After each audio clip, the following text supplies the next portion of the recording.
बरं, अतुलजी, ज्या प्रकारे तुम्ही आम्हाला सांगताय की एका बाजूला सध्याचं सरकार हे चर्चाच करत नाही आणि एका बाजूला बिल जे आहे ते मंजूर करण्यासंदर्भामध्ये घेतलेल्या निर्णयावरती तुमचा असलेला आक्षेप तुम्ही सांगण्याचा प्रयत्न केला.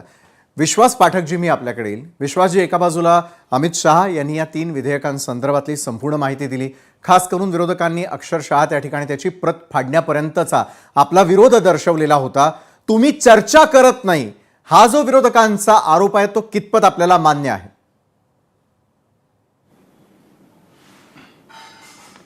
विशालजी, 130वी घटना दुरुस्ती याच्यावर बोलायच्या आधी मी तुम्हाला काही फॅक्ट सांगू इच्छितो. आम्ही चर्चा करतो की करू देत नाही याच्याबद्दल. तुमच्या माहितीसाठी की हे अधिवेशन सुरू व्हायच्या आधी 23 तारखेला सर्वपक्षीय बैठक झाली, तेव्हा असं ठरलं होतं की 419 आम्ही क्वेश्चन्स घेणार. तर 419 पैकी फक्त 55 प्रश्नाचा निपटारा झाला.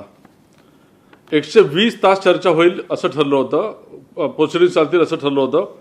फक्त 37 तास हे सभागृह चाललं. बरं. 14 बिलं पास होतील असं ठरलं होतं, त्यापैकी 12 बिलं पास झाले. तर मुळामध्ये विरोधकांना संविधानिक संस्थांवर, संविधानिक प्रोसिडिंग्सवर विश्वासच नाही. पार्लमेंट इथे फक्त गोंधळच घालायचा अशा प्रकारची संस्कृती या राहुल गांधींनी आणलेली आहे. आता राहिला प्रश्न 130वी घटना दुरुस्ती. मला सांगा, ही घटना दुरुस्ती चुकीची असेल तर आमचे कान उपटायला सुप्रीम कोर्ट बसलेला आहे. मग तरी पण हे असं विरोध का करतात? आता याच्यात चुकीचं काय? स्वतः प्रधानमंत्र्यांनी जेव्हा तिथे प्रोव्हिजन नव्हतं तरी म्हटलं की माझं देखील टाका, प्रधानमंत्र्याला देखील लागू करा.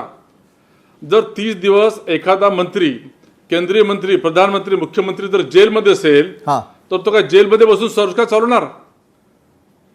डिक्रिमिनलायझेशन ऑफ पॉलिटिक्स आपण जे म्हणतोय त्याच्यापैकी ही जर पुढचं पाऊल असेल तर त्याला विरोध करण्याचं कारण काय? काँग्रेसची सुरुवातीपासूनची मानसिकता अशीच आहे, कारण मुळामध्ये क्रिमिनलायझेशन, करप्शन हा यांचं चरित्र आहे. त्यामुळे काही चांगलं करायला गेलं की यांना वाटतं याचा परिणाम आपल्यालाच भोगतणार आहे.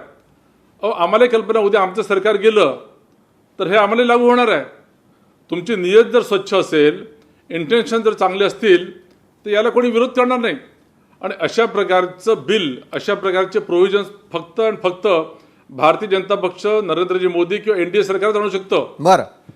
काँग्रेसला भीती का वाटते? कारण त्यांच्या चरित्रामध्ये, त्यांच्या प्रॅक्टिसेसमध्ये अडथळा निर्माण होणार आहे असं त्यांना वाटतं.